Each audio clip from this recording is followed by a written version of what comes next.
watching this show, you know that Dr. O'Connell just told us a little bit about how to feed our birds, but we have a bigger question and a bigger problem. Really? How do you keep the squirrels out of your bird feeder?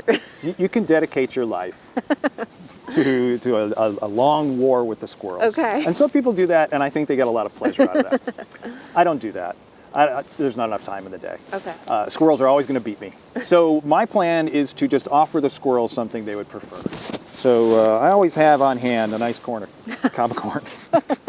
By just tossing out a few corn cobs like You this. just carry those around? Not everywhere I go, but when I'm out bird feeding. So squirrels will, of course, love the corn. They'll prefer this generally over seed they can get from a feeder. Okay. And having it on the cob is actually kind of good because it'll just occupy them. It'll take them more time. Okay.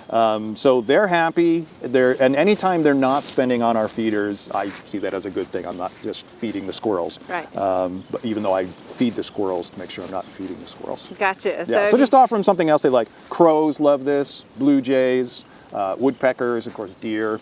So a lot of things that might be competing for activity at your feeders. Most people want to feed the little birds. So just giving something else is a great way to make your feeders more available for the little birds. All right, there you have it. If you can't beat them, join them. All right. We hope you enjoyed this video. It's part of our Oklahoma Gardening YouTube channel. You can also find even more videos on our OK Gardening Classics YouTube channel. And join us on social media for great gardening tips, photos, and discussion.